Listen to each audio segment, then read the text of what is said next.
You're listening to the Options Insider Radio Network, the home of the Options Podcast. For more quality options programs, visit theoptionsinsider.com or search for Options Insider Radio Network in your podcast provider of choice. Listeners can also access all of our programming through our mobile app available in the iTunes and Google Play stores. Select programs are also available via live stream at mixlr.com/options-insider.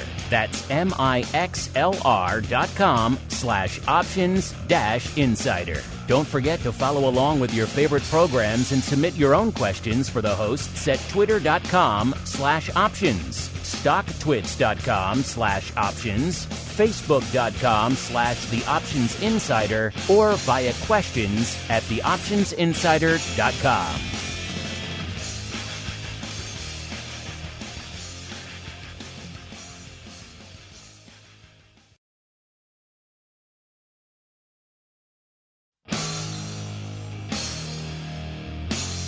And now, it's time for the show that breaks down the options market from unusual activity alerts to market analysis, strategy overviews, listener questions, and much more.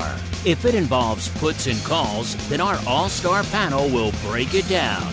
It's time to hit the Option Block with your host, Mark Longo from the Options Insider Media Group, and co-hosts, Uncle Mike Tusaw from St. Charles Wealth Management, along with Mark the Greasy Meatball Sebastian and Andrew the Rock Lobster Giovinazzi from OptionPit.com. And now, get ready to hit the Option Block.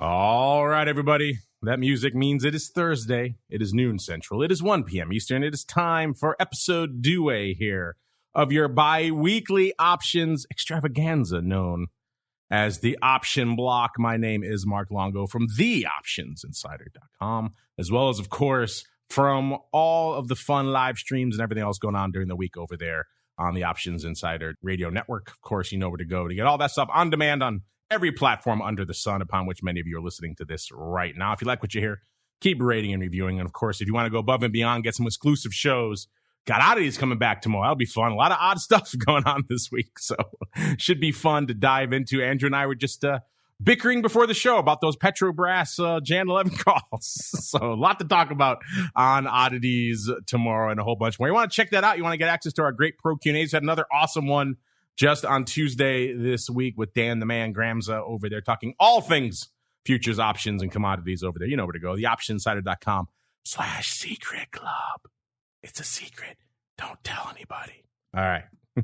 And of course, however you listen live after the fact, keep those questions and comments coming in. We'll get to a bunch of you later on in today's Mail Block Thursday. But first, let's go around the horn. Let's go out to the Saintest of Charles, where we are joined once again by the Uncleest of Mikes, Mr. Uncle Mike Tusaw from St. Charles Wealth Management. Uncle Mike, welcome back to the program, sir. Always happy to be here, broadcasting live from the Saintest of Charles. Yes, the Saintest of Charles. Took me only like a decade to get around to that one. All right, and also joining us from the hinterlands of Maine. There's no real jokes to make about out there because there's nothing there. It's just the Giovinazzi fortress-like compound looming imposingly over the shores of Maine, always shrouded in fog and mist. Probably some lightning crashing down as well. There's a single tower jutting out from the northeast corner, and there's a single light in the window there, and that is where the Rock Lobster joins us from today. Mr. G, welcome back to the program, sir. How you doing, man? I'm doing good. I'm just looking out at, yes, and by the way, it is dark and stormy and cold right now. It's like my least favorite weather, 34 degrees and rainy. Just bitterly cold, not even suitable for dogs. See, I willed it into fruition for you. You are welcome. As we keep on rolling, it is time for the Trading Block. It's time to break down the latest topics, trades, and trends in the world of options. It's time for the Trading Block. All right, everybody, welcome to the Trading Block, the portion of the show where we break down what the heck is trading, what is lighting up our screens, and not a heck of a lot going on today or indeed this week. So maybe we'll just wrap up the show right now, listeners. Nothing really to sink our teeth into unless you want to talk about this this Omicron thing. I guess maybe we could talk about that a little bit, unless you got something else you want to talk about out there. But it giveth and taketh away and giveth and taketh away, at least from a market perspective. We saw a huge sell-off last Friday, huge pop and vol. Everyone was waiting with bated breath. Will the sell-off continue on Monday? The answer was no. Rally ho mode, everything was behind us. And then Tuesday, not so much. We gave it back up again. And then yesterday, we started off green. And then everyone just got spooked. There was a case in California, a bunch of other things popping off that seemed to give a nice 1-2 gut punch to that rally. We ended the day off over 1%. And then everyone thought, well, what are we going to see today? What are we going to see today? Is it going to be another sell-off?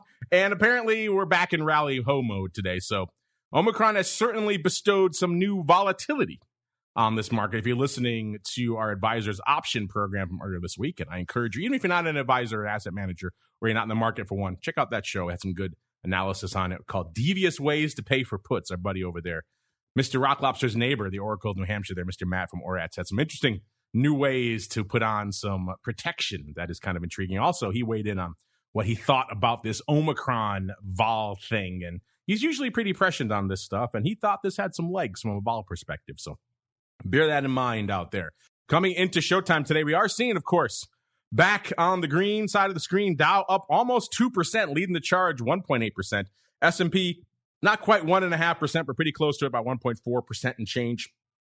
NASDAQ saying, what Omicron rally? Only up 0.2%. And coming into showtime, we have seen vol all over the place over the last few days, as you might imagine.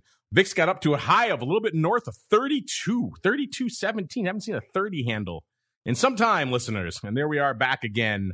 Coming into showtime, we're at almost a little bit shy of 28, about 27 3/4 out there. And VIX cash, that's still up nearly 6 points from where we were on Monday, about 5.8 points. So quite the week it has been and continues to be. VVIX, get this, listeners, 149.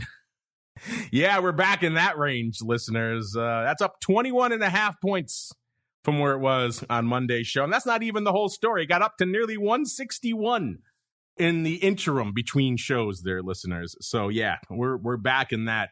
I think you could call it charitably frothy period for vol. VXX coming into showtime, about 25 3/4, up about 4 points, hit a high of 27.30. Since our last show. So, it takes a lot to get VXX to rally, and it takes even more. It takes a nuclear bomb to make UVXY rally, and yet we're seeing that out there today as well. Coming into showtime is at about 21. It's up 4.25 points from where it was last show. It hit a high of 22 and about 3/4 in the interim. And you follow UVXY, this product just is just driven towards death. It's on a constant death spiral. It takes Herculean efforts to make it rally. And yet it has rallied, 4.25 points and got up almost to 23 in the interim since our last show. So some things are afoot out there from that perspective. Vol Q holding firm at a nice jaunty 25, almost 25.5, about 25.4. Puts it up nearly 5 points, about 4.8 points from where it was this time last week. So spoiler alert, a lot more vol on the table, even than there was since Monday. Of course, we're off the highs now from a vol perspective, but give it a minute. This market looked pretty good this time yesterday, too, and then it got gut punched. So the gut punch could be lurking out there at any moment. And let's go around the horn. Let's go the opposite of the way we started. Let's go back to the Rock Lobster because he wasn't on with us on Monday. Didn't get a chance to weigh in on all this Omicron madness. Mr. Rock Lobster, we have left the zone of the monk far in the rearview mirror. Dare I say it, sir? Should I be warming up to Kenny Loggins? Is it danger zone time, sir? I like that one. Is it danger zone? We are in the danger zone. And the simple reason is we keep moving. So we're at a 28 VIX, and the SPX is up 1.5%, and it was down probably that much yesterday. So yeah, we keep moving. I don't know what's going to stop us moving. I think more news about the variant might help, but I think it was a combination of things. Powell said he's going to lean on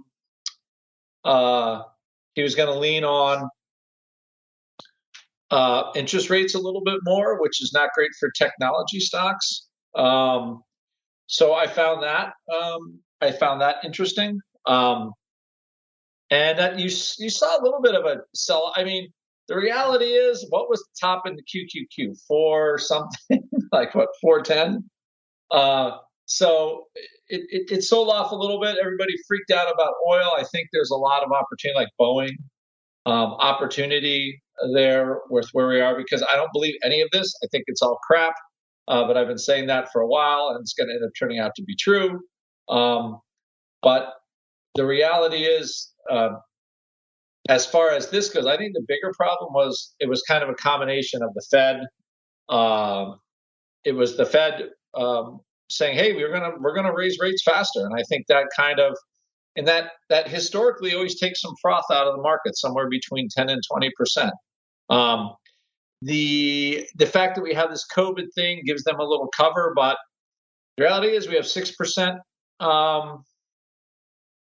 You've got 5 to 6% inflation. The Fed has to do something because they're like a laughingstock now with their mandate and their interest rates. It's like, it's ridiculous. So they're going to have, Powell has a new 4-year seat. He's going to have to put some teeth back into a monetary policy.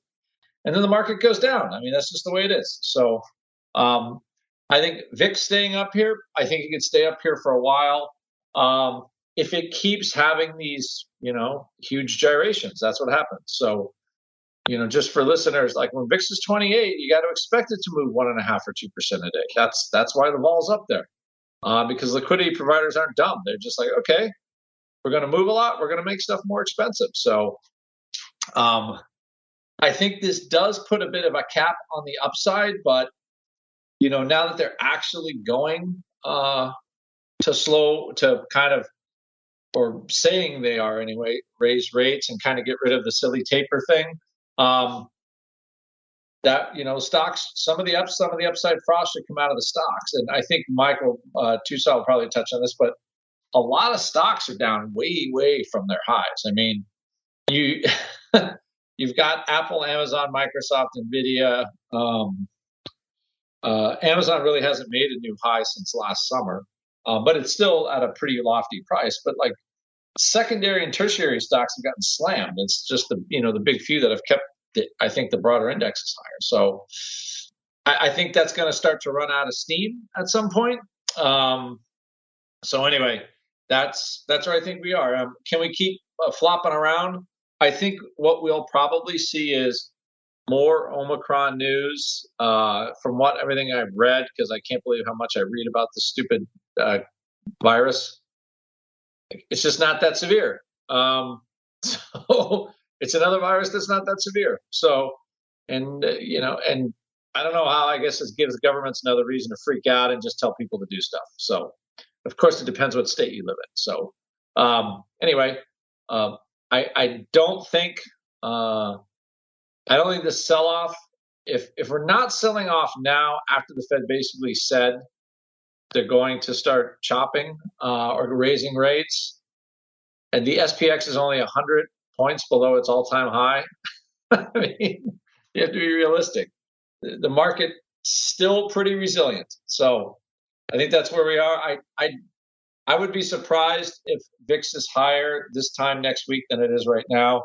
I think it'd probably be back to around a 22. That's just, my feeling. If everything goes according to how it's been, it's playing out right now. It just takes a while for volatility to drop and everybody to get less excited when things are, let's just call it exciting. Exciting is certainly the word out there. People are surprised in our chat. You made an 80s pop culture reference, Andrew. So you were alive during the 80s, just apparently not a viewer of the wrestling of that time, sir. Oh, I was alive, but I was in college. I mean, the rest of the world didn't really matter when you're in college. There's too many other things to do. So you're saying you were drunk for the entire decade of the 80s? So you went to college 2.5 times over the course of the 80s. Well, let's see. For me, I was like 80s for high school and college. So you fill in the blanks on how you were prime pop culture and wrestling age. Then you should have been right into it. You should have been loving the Hogans and all. I know some listeners are gonna get mad. I bring it up already, so we'll save it for the mail block. We got some comments about that a little bit later. I've seen in the chat there as well, some of you lamenting that you missed, like Luigi, you missed Dan Gramza this week on the Pro Q&A. Yeah, it was an awesome one. Dan, we might have to start budgeting 2 hours for Dan here because we were oversubscribed with questions. Everybody loves to hit Dan with questions. And B, his answers are epic. He could fill a whole show with one answer. So, yeah. But if you miss it, and you, Luigi, or anybody else who misses it, you know what to do. Just send questions in ahead of time via the members hotline. A lot of people did. We were kind of oversubscribed for this one. He's a popular one. I have a feeling we'll be bringing him back again. But yeah, if you're ever going to miss one, you can't join live. That's okay. We know people are busy out there. Just send in your questions ahead of time, and we'll make sure to try to get you routed in. Again, no guarantees with Dan. His answers are epic, but a fun one this week. Good time was had by all. Don't know what the hell I'm talking about, listeners. TheOptionInsider.com/secret club is the place to go. You can check out that one, all the archives, and participate in all the ones we have coming up. And they are pretty fun, if I do say so myself. You know who else was pretty fun most of the time? He's the uncleest of Mikes, Mr. Uncle Mike, sir. These are crazy times for a perma bull like you. We're rallying, we're selling off, we're rallying. Then we get gut punched and we sell off after the rally. So walk us through the last few days and what's been lighting up your tape over there in the saintest of Charles, sir. Well, it's just easy. When the market rallies, you sell. Then when when it starts to dip, you buy again. It's that easy. I don't know what the big deal is. No. A couple things just to kind of add to Dan Graham's. I got to work with Dan a few times many years ago doing presentations. And if you guys ever get a chance to listen to this, man, it's just the way that Mark describes it is very accurate. There is not a futures contract that this guy does not know intimately. This guy is a futures trading encyclopedia. It's almost scary. He's like a savant. You could throw anything at him, and he could go on about it for half an hour. He could. It's amazing. He is the Google of futures contract knowledge. It's very impressive what he actually can say about it, and he's very current on it too. So. It's even if you don't trade futures, it's very impressive to watch and just to hear what the man has to say about it. He's very passionate about what he does, and it's a very impressive. Anything Dan Gramza does is very impressive to see. And so, with that, he couldn't possibly be making all of that up because no one could make up all that stuff. It's quite the sight to see. But anyway, the other sight to see is these markets recently. And so I was originally of the school of thought that this sell-off during the Thanksgiving week, especially the day after Thanksgiving, was just going to be some low-volume nonsense. And so, but I was not putting my money where my mouth was, thank God. And so with that, what seems to be happening is that we can talk about Fed raising rates. We can talk about the Omicron or whatever we want to call it.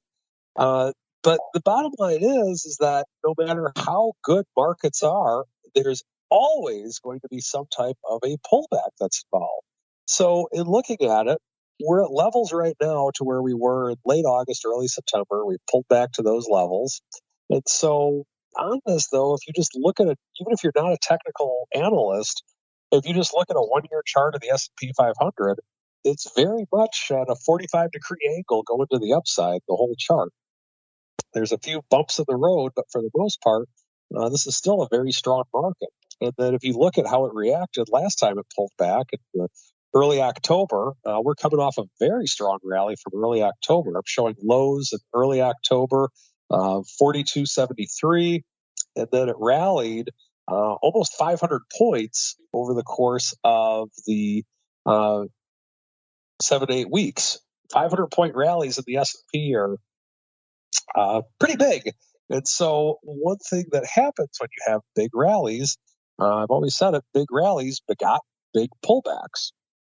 And so when that happens, it feels a little bit scary at first, but the reality of it is that if you want to rally that much, you're going to have some pullbacks that are a little bit more intense. And over the course of the last few days, the market's been very volatile. One thing that I'm curious about of how it's going to react over the course of the next couple of weeks, Sebastian said something on the show a few weeks ago about how sell-offs don't last like as long as they typically do because we're at such high volatility because most people already own puts. So not most people, but a lot of people already own puts. And so because of that, the second leg of the panic sell-off doesn't happen when we're in that scenario. So I'm curious to see how the high volatility or the amount of people that actually own protection could actually help this from not really going to the tank any further. Granted, we could continue to go further. I always remember 2007 when everyone thought there was no way the VIX could go above 30, and it went to 80 shortly thereafter. And so, I'm sorry, 2008.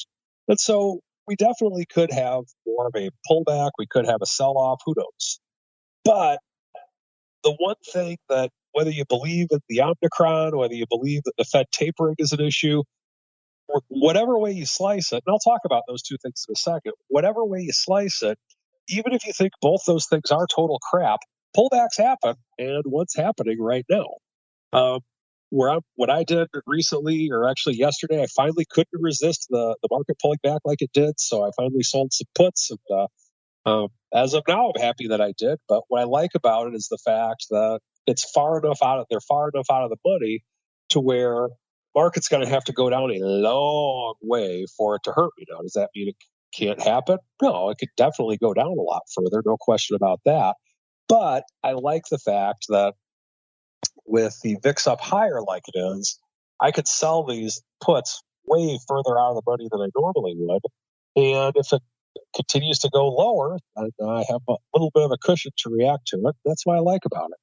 Now, in terms of the news that's happening in the market, with the Omicron, we're at a point where no one knows. It's early. Nobody knows. It could do this. It could do that. Who knows? That's honestly my stance on it. But the reality of it is that it looks like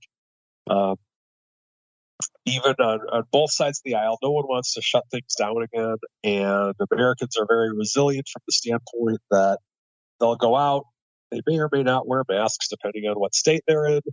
But I don't think that the Omicron is going to be a big, at least as of right now. I could be wrong because it could be a lot worse than they say. Who knows? I'm not a doctor. But from everything that appears to be happening in my judgment, I don't think the Omicron is going to kill the market. Next thing would be the Fed. And what's interesting about the Fed talking about raising rates is that we've just been kind of channeling recently at the 10-year note. So if you look at it, we had a little bit of a sell-off since pretty much mid-October for the last month or so. We've kind of been channeling. And so it'll be interesting to see how the 10-year note continues to react to this. The volatility in the options on the 10-year note has definitely gone up significantly over the course of the last few weeks. But what'll be interesting to me is when they actually start doing it and the anticipation of when and if they're going to do it. This is kind of like we're at a stage right now when the Fed talks about tapering or raising or lowering interest rates or whatever. When the Fed starts talking, this is kind of like the 10-year notes version of the few weeks or months leading up to an earnings announcement. So with that, I think it's pretty interesting to watch and see how the 10-year note does. We're definitely at the lower end of the, I would say, 1 year range, but we're at the higher end of the 2-month range. So I'm continuing to monitor that. We'll see where it goes. And that's my story, and I'm sticking to it. That's his story, listeners. We'll see if it changes even by the end of the show because things are evolving rapidly out there. Let's get on out to speaking. You know what's evolving rapidly is the overall world of options. I mentioned earlier on some other shows, talked about it again on the advisors option this week, how October was a historic month for overall options numbers because remember last year, 7.52 billion contracts cleared over there at OCC, a ridiculous record by any ballpark, any stretch of the imagination. Most people thought we wouldn't get there anytime soon, if at all. And so coming into this year, the question was, can we possibly even come close to that again? Was that just a crazy aberration given this crazy nut job scenario we're in where everyone's home, they're panicked, and they're trading? And it turns out 2021 blowing the freaking doors off. In fact, already hit that level of 7.5 billion and surpassed it, over 8 billion by the end of October. Now, the numbers hot off the presses, listeners, just coming in. I love the folks at OCC. They know when we do our show. They're obliging to us. They send in the numbers right before showtime for us. We can talk about them here on the show. Hot off the presses from our friends over there at OCC. Was November a Rock'em Sock'em Robots month? The short answer to that is yes. The longer, far more involved answer is it blew the freaking doors off. Every month this year has been the highest July, highest October, highest November in the history of the options market. But November takes the crown now. November was the busiest month ever in the history of options since this idea was conceived way back over there. A glimmer in the eye of the Board of Trade to maybe create this CBOE thing. And it's a historic month by any level. 949 million, almost a billion contracts in 1 month, listeners. That's may not sound like a lot I know a lot of you are new to this business. You've come in since all this stuff has been madness. So maybe that sounds like that was inevitable. Trust me, when the Rock Lobster was cutting his teeth in this business, and even when I first started on the floor of the SIBO, the notion of doing close to 1 billion contracts in a month, if you had even uttered that, you would have been strapped in a straitjacket and said, "Get the heck out of here, kid. You're nuts." The highest volume month on record, up 40% from November of last year. I mean, these are numbers. At this point, I have no more adjectives to describe. I just got asked by the Stack folks to come in and do their options panel coming up in January to kind of look back on the year of 2020 and remark upon it. And it's kind of hard to have the adjectives anymore. It's getting ridiculous. I think what I told them, I said, let's just call it 2021, the year that changed everything, because it did.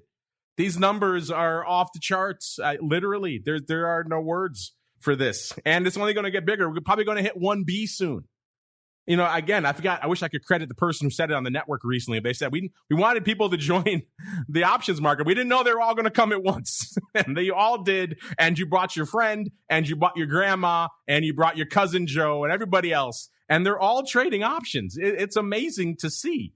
This is something, if you've been doing this business for any amount of time, you know, to get this amount of press and ink and traction, usually it had to be some epic disaster, long-term capital, bearing, something else like that just dragged the name of options through the mud, made the D word, derivatives, a pejorative term. And in general, made, you know, this kind of thing, we usually was in a negative context. And obviously, from a broad societal perspective, the pandemic is awful. But from an options perspective, this thing has been just insane. Let's break the numbers down a little bit more. Obviously, they clear a lot of stuff at OCC. Total options volumes that we're interested in, 944 million, still pretty close to almost 950 million.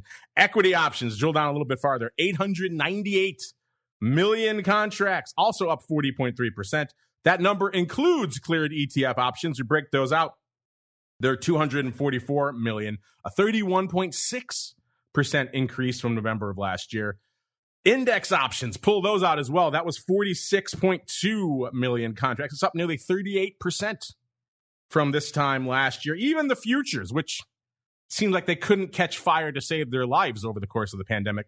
A little over 5 million contracts. That's a 42, almost 43% increase from this time last year. I mean, it's crazy town. I think that's a technical term out there, is crazy town. I don't know, Mr. Uncle Mike or Mr. Rock Lobster. You know, we kind of have a 1-2 punch now of epic records. First, we beat the number that was set, the record for the year of 2020 that was set last year. Already we beat it by the middle of October.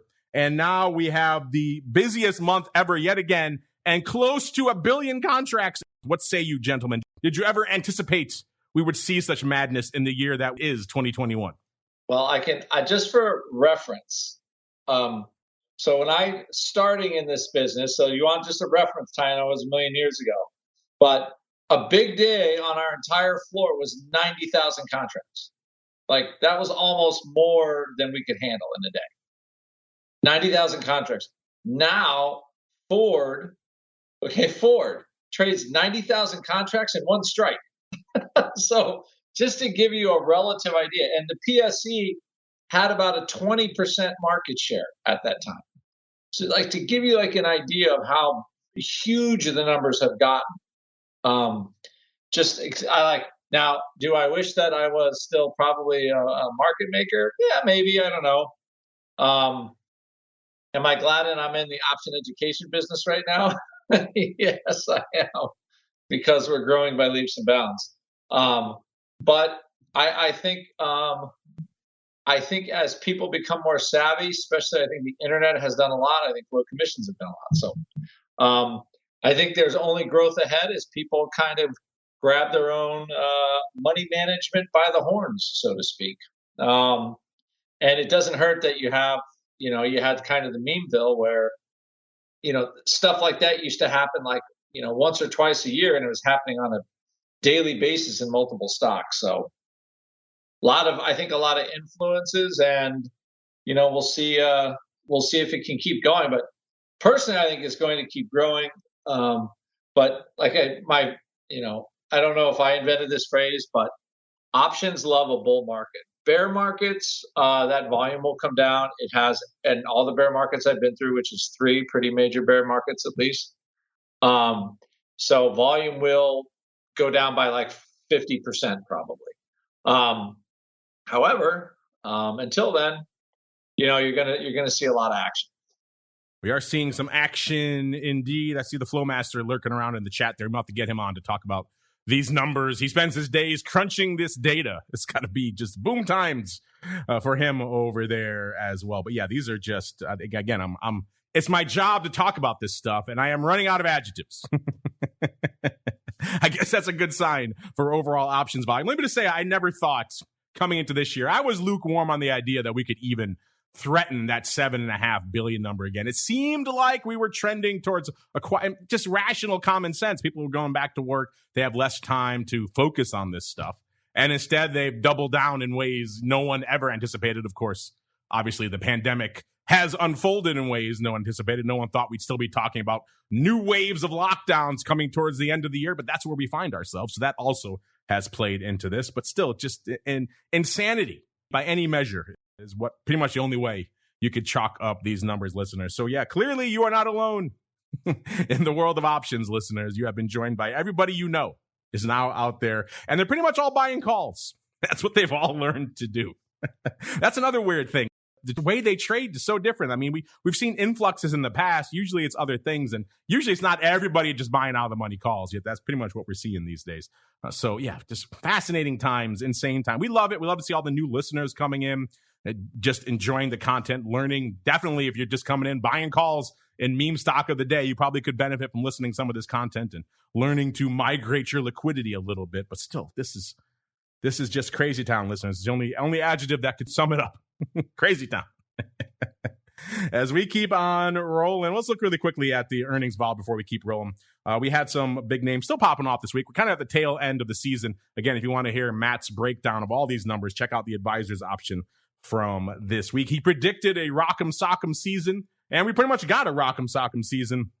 The first season we've had in quite some time where we're actually threatening outperformance. We're at a 99% right now, but this week 119%. So this week outperforming.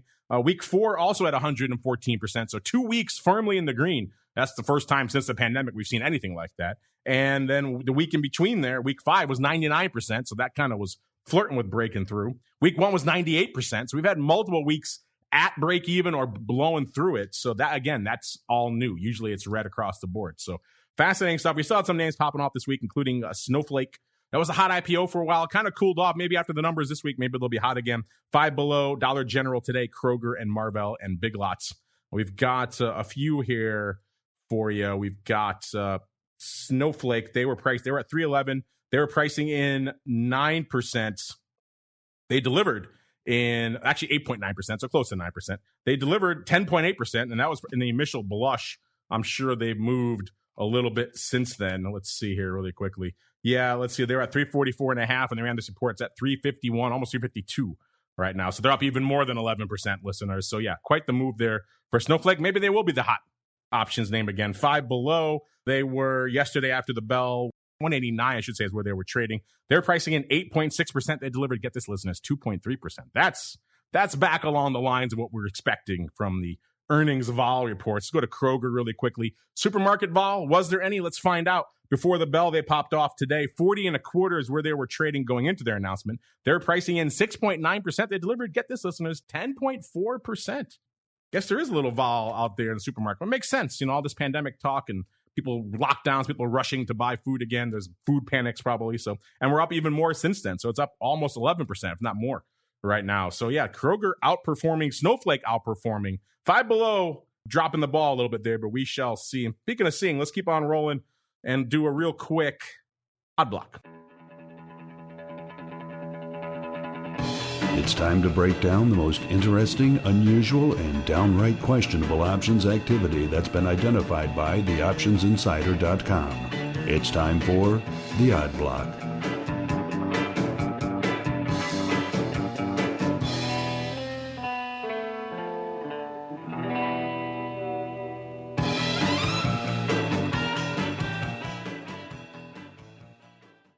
All right, we've been gassing on with Omicron and indeed the madness that was November from a volume perspective. So we're kind of coming up against it already. I want to make sure we have room for you folks to get on here. So let's do a quick run through of some of the names that we've talked about recently here on the show. Let's go back to November 4th, first off, to talk about the Rock Lobster's favorite name of all time. This is COTY, ticker symbol, I should say, easy for me to say, COTY. This is the multinational beauty and fragrance company.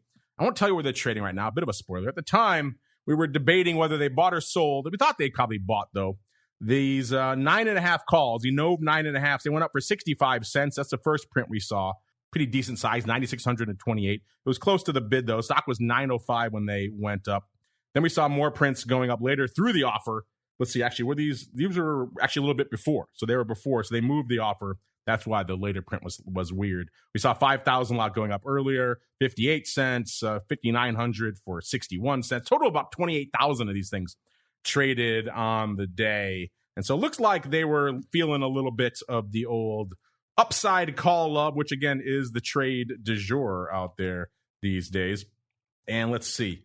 The stock, like I said, was 905 when they started putting these up. Let's look really quickly, see how it fared over the course of the past month. This was a pretty short-term one. It was on November 4th there, so not that long for this one to review here. And they had a nice little run here. COTY went from, let's see, on the 4th when they put it up, it was about a little over $9. It rallied pretty hard up to 1081. So it had a nice run. And it kind of hung out there pretty much through expiration to 1035. So a nice run there. Again, obviously they paid anywhere between about 58 to like 65 cents. So if they had them all the way through the end, and these things went out about 85 cents, obviously. So they made somewhere between 20 and let's say about 28 cents. I'll have to dig in to see if they still had these open at the end of that time. And Mr. Rock Lobster, looks like they made, if they bought these, somewhere between a little more than $500,000 and $750,000. What say you, sir? Looks like they maybe hit it on these COTY calls, sir. The COTY call love paid off. I remember this one. Because we did talk about this one. Let me see. Oh, your memory does work. Okay, good. I was curious. Wait a minute. Did you actually? You used to mark it. I think you're marking them now, and I say that I like them. I thought this was one that was a reasonable one, as I recall.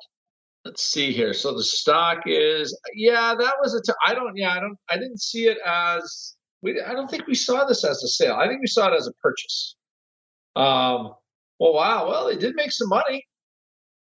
I think this was a purchase. And we had seen some other bullish paper in here before, as I recall. There might even been a line in the sample that you put out on this quite a bit ago. Just FYI. So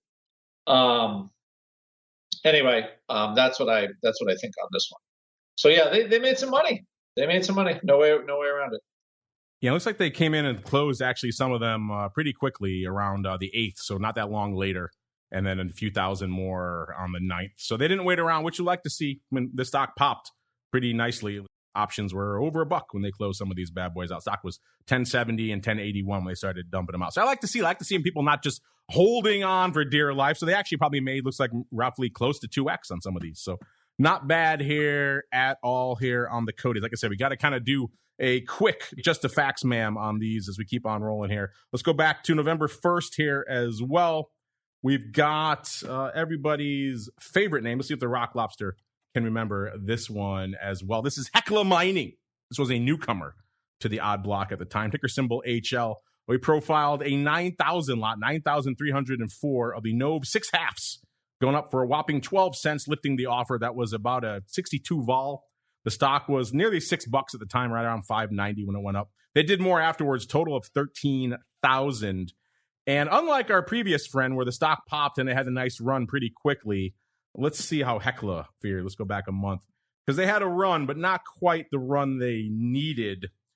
Let's see. The stock was about $5.90 when they put it on. The stock started taking off, was trading $6 about a week or so later. Got up to, by the 11th, so 10 days later, it got up to its high of $6.44. So it got close to the strike, but also roughly 2 weeks later. So it wasn't exactly the immediate move that they needed here for these bad boys to pay off. So it topped out at $6.44 and looks like it came a little bit too late. And unfortunately, Mr. Rock Lobster, the stock closed. It gave it up. Quickly as it got it, it gave it up again because it closed at $6.03 on expiration, which was a week later. So not looking good overall. If they lost everything, obviously only 12 cents. You're talking a little over $100,000, about 110, 111,000. Actually, if you add up all the volume, about $1.50. So that's a little more. Not quite your girlfriend's Ferrari, but maybe a used one. But what say you on these Hekla Nove 6.5, sir? They were looking good until they weren't. They were. I think this was more like a Thomas Magnum Ferrari, one of those old. Wasn't it an 8-cylinder in that show? Yeah, the 8-cylinder red one. I know he had a Ferrari and it was red. I don't remember what type. I don't go that deep into the Ferraris. I don't know. I can't remember. The listener will tell us. I don't know. Did Ferrari make an 8-cylinder? I don't know. All I know is the one I always wanted was a 6-cylinder. It was made in 1970 called Dino. Anyway. I was always a Lamborghini Countach guy. That was my 80s car. That was the only one I ever wanted. Beautiful, yeah, horrible to drive, but beautiful to look at, and a poster on your wall when you're like 13. I don't know. I still think about it. Maybe when my kids are gone or something. But I just like the look of the 73 Dino, fly yellow with chrome. It's pretty cool. Look it up. Anyway, I think this guy just got smoked. I think this was just sadness and grumpiness all about on these calls. You know, what's weird is you thought like the miners are really going to give us a little pop, that inflation pop. But every time that inflation story comes around, Powell just comes in and the algos just kill every gold stock. So I know Tusaw is a metals guy, silver, gold. But I find it every time you see the gold stocks starting to make new, like getting close to those higher levels. I don't think they've made new highs this year from earlier anywhere close. But just the Powell comes in and he says whatever he's going to say, but he doesn't do a whole lot. So we'll see if they actually start tapering and what the effect that has on the bond market and all that kind of stuff. So it'll be interesting to see.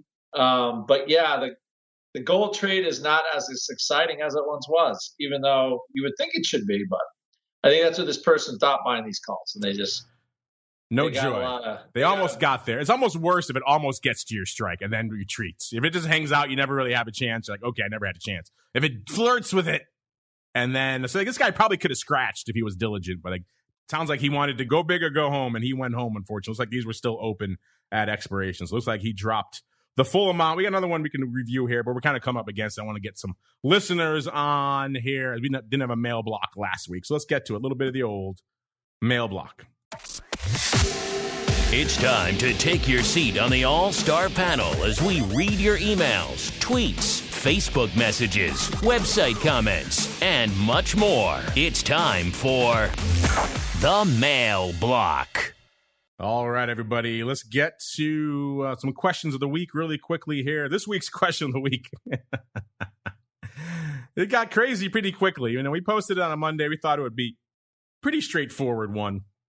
You know, will we close above or below 20 by Friday in the VIX? We did not anticipate the epic back and forth. We predicted probably something more along the lines of what we've seen in the past. We see the spike involved, and it slowly drifts down over time. And by the time Friday came around, maybe we'd be at or maybe even a little bit through that 20 strike.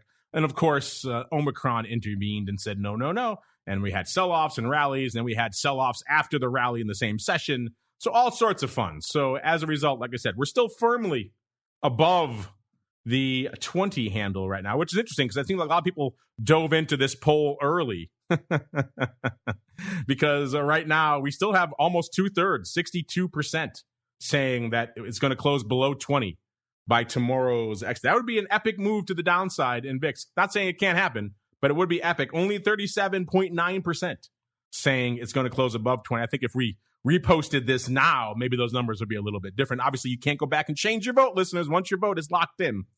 But yeah, I have a feeling we'll have a few more votes coming in that will maybe lean towards the above 20. Does that surprise you, Mr. Rock Lobster, that we've got so many people still leaning on the below 20, sir? I think below 20 is, that is, I think the low of the week was 22.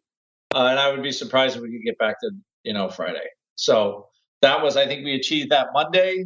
And then Powell just basically took the punch bowl and just spilled it over everybody's head. So I think 22 would be low, even by next Friday would be a.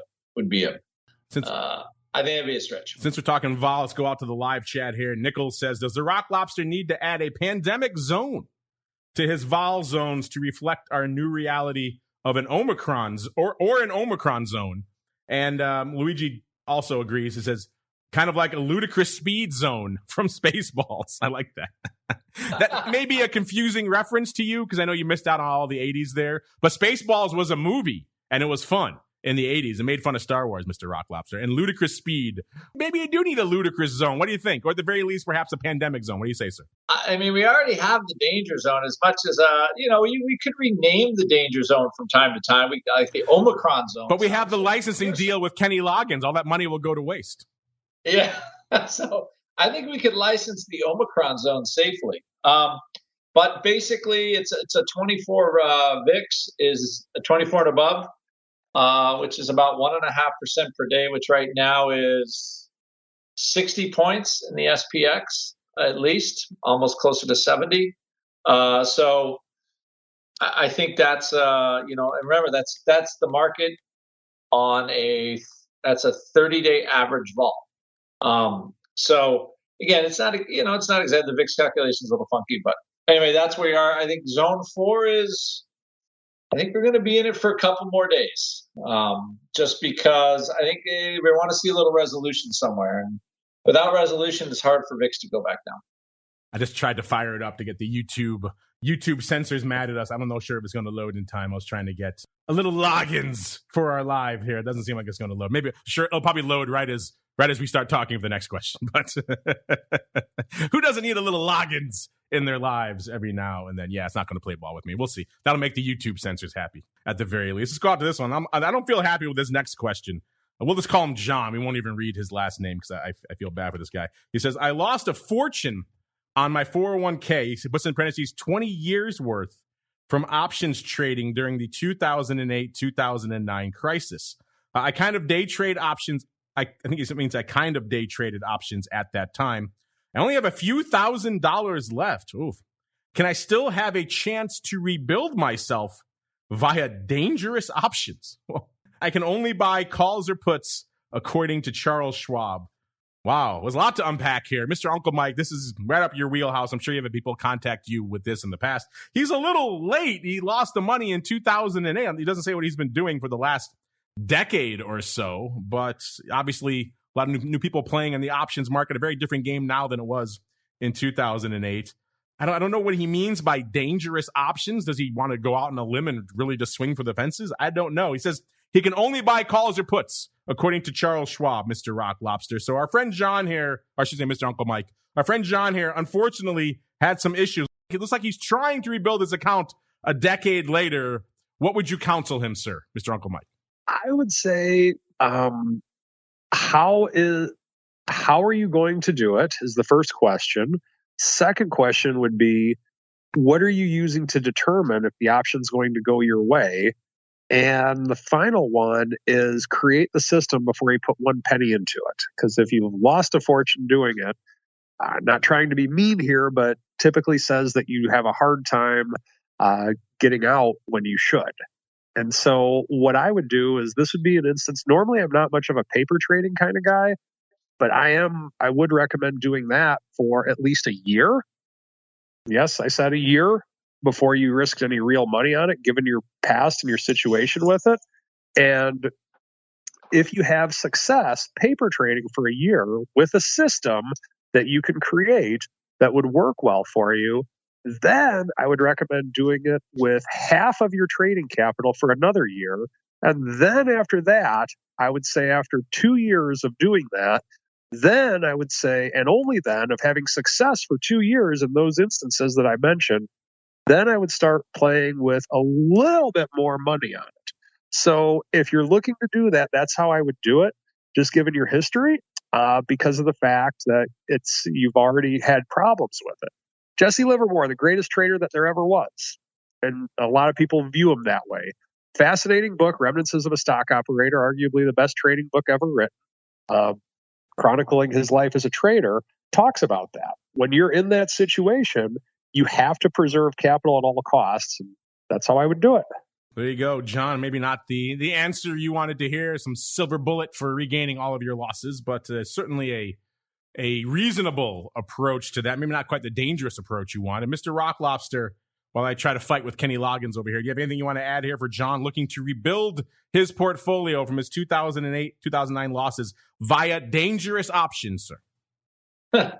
Well, the first thing is you like Mike said, but you have to have some risk control system. You can't, you only allocate so much per trade, and you have a loss per trade. You put on and you trade options and you think they're always going to work, right? Because you look at all the new platforms and it shows you what all the potential gain will be. But you don't really think what a potential loss can be and what you're going to do when you're losing. So you have to get control of that first if you ever want to try to trade options in any kind of serious way. So Mike's idea of some kind of a plan for yourself or just how you're going to manage in our system, if you can't do that first, then I think you don't even bother starting.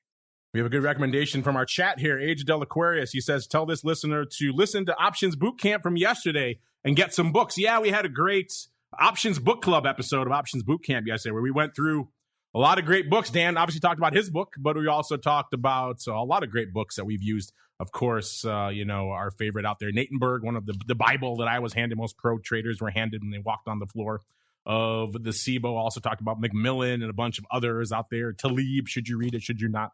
All sorts of fun stuff. So yeah, John, it wouldn't be the worst thing for you to check out Options Bootcamp. Pick up some of those books. It's a lot cheaper than perhaps losing the rest of your portfolio, and take some of this advice, and hopefully over time you don't view options as so dangerous anymore. You start to realize that there are other ways, more risk mitigated, risk controlled ways to trade these things, and hopefully your story won't be the same. You won't have this outlook of this product. It'll be a better experience for you all around. James asking about crazy threads that go up in a few of these names here. Maybe we'll save that for, and that sounds like a good one for Options Oddities maybe tomorrow there, James. Maybe we'll save that one for there. We don't have time to get into it now anyway. Well, here's a fun one. Let's go out on this one. It's silly. This comes from Praveen Chirukuri. I hope I didn't butcher your name there, Praveen. I love our listeners. Even when they're giving us a hard time, they are ridiculously polite. So I love you all. He's clearly not a wrestling fan, Praveen. He says, hi, I'm a subscriber of the Options Insider Radio Network. Thank you for what you do. I'm one of those folks who has a very limited time in the day.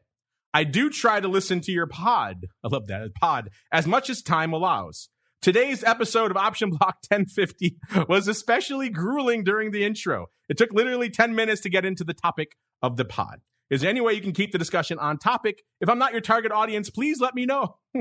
I'm not trying to be critical. I do like the content. I just need use my time efficiently. Thanks in advance, Praveen. Well, Praveen, thank you for being so polite. We welcome all comments, even if they are in the opposite. Most people love that segment there, the wrestling segment. That's why we keep it around, and because Uncle Mike requested it, so you can blame him. There are a few like you, Praveen, and the Rock Lobster, who aren't into the 80s wrestling zone. So yeah, the short answer is that 80s wrestling, guess that wrestling star, is not going anywhere on the Monday episode. So I would caution you on the Monday episode, the Option Block, which is also our kickoff broadcast for the week. maybe you just fast forward 10 minutes if you're not into that. It's no harm, no foul. We won't hold it against you. It's a podcast platform after all. You can skip ahead as much as you want. We don't hold it against you at all. But that one was awesome. In fact, Mr. Uncle Mike, as you recall, a couple of weeks ago, we did the segment on Brutus the Barber. And I tweeted out for you an image. I said I was going to share it with you of my awesome, which I still have on my desk here, my awesome Brutus the Barber Beefcake grooming kit.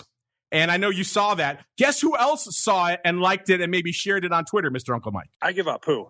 One Brutus the Barber himself. No way. Yes. So I'm sorry, Praveen, but if Brutus the Barber likes it, then we got to keep going with it. That's just too awesome. So Brutus the Barber himself is listening to this show right now. He might be. Oh my God. He might be listening right now. So maybe we have converted him to the dark side of options. If we have lured Brutus the Barber to the dark side of options, dare I say it, we have succeeded as a program. We have done our duty for God and country. So I apologize, Praveen, and for anyone else who doesn't like the 80s wrestling, including the Rock Lobster. But the Barber loves it, so we got to keep going here. And we got to get out of this show, so let's go real quick around the block. All right, there it is. No logins today, listeners. Maybe on Monday's show if this madness keeps up. Let's go around the horn. Mr. Uncle Mike, in addition to your deep, deep jealousy over my newfound close friendship with Brutus the Barber Beefcake, what are you watching for the rest of this week until Monday's show? And if folks want to get at you, where should they go? Okay, I don't know if I can talk right now. Just the fact that Brutus the Barber Beefcake is involved with our show in some way, shape, or form. That is the coolest thing ever. You've reached the big time, sir. Congratulations. But with that, I will do my best. Just watching to see 4,500 on the SPX. Want to see if that can hold, because if we do sell off again, I think that'll be a key point. Also watching the 10-year note. It is closer to the lower end of its range, seeing what happens with that with all the Fed announcements. If you are looking to learn more about what I do as a financial advisor and how I use the option product, feel free to visit my website. There's a lot of content on there, stcharleswealth.com. I also have a YouTube channel, St. Charles Wealth Management, or you can follow me on Twitter at Mike Tusaw, TOSAW. Maybe if you're lucky, I'll get my buddy Brutus to start liking your YouTube videos. What do you think? Just blew your mind there, Uncle Mike. I can't even talk. I'm so excited. All right, let's go. Uncle Mike, go settle down a little bit. The Rock Lobster's like, what are you guys talking about? He agrees with Praveen over there. Mr. Rock Lobster, what are you keeping an eye on until our next show on Monday? And then B, if folks want to get at you guys in the land of the pit, where should they go? What should they do? I mean, do we have to throw cold water on Tucson right now? I feel he is very excited. Dare I say, it might be the most excited I've ever seen him. Excited as I've ever heard him. Watching, of course, watching VIX. Let's see if we can kind of break down a little bit. Will this rally hold? And some little surprising earnings announcements, like Kroger. I just actually had blowout earnings. I'm also watching Ford, like some crazy volume in there. And I'm just some stocks like PBR, a weird stock, but it's paid $2 in dividends this year. The stock is $10.38. So I don't know. It's a weird market. I think there's a lot of opportunities. You just got to be, you just got to have a couple of bucks to do something with them. But I think as of right now, if I had to guess, VIX will be lower next week when we do this show in a week's time. But we'll see how right I am on it. There you go. And check him out over there in the land of the pit. Optionpit.com is the place to go to learn more. We got to get on out of here. If you want more in your ear holes, you picked a good day to be listening to us live. We'll be back in exactly 26 minutes now with This Week in Futures Options, breaking down all the action in the world of futures options. If you want more vol talk, guess what? I'll be joined by the once in future Dr. Vix, who's hinting he may not be the future Dr. Vix for much longer out there. So we shall see what all that means, what's going on in the world of all things volatility from a futures and futures options perspective, coming up in a little bit later. Of course, back again tomorrow, noon Central, 1 p.m. Eastern, for volatility views. And then for all of you folks listening live, you get a nice dose of options oddities. I got a feeling it's going to be some great oddness to discuss on the show on Friday. So stay tuned for that. Otherwise, we'll see you back here on Monday. Watch out, Praveen. There's going to be some wrestling with our next episode of the Option Block. You're listening to the Options Insider Radio Network, the home of the Options Podcast. For more quality options programs, visit theoptionsinsider.com or search for Options Insider Radio Network in your podcast provider of choice. Listeners can also access all of our programming through our mobile app available in the iTunes and Google Play stores. Select programs are also available via live stream at mixlr.com/options-insider. That's mixlr.com/options-insider. Don't forget to follow along with your favorite programs and submit your own questions for the hosts at twitter.com/options, stocktwits.com/options, facebook.com/theoptionsinsider, or via questions@theoptionsinsider.com.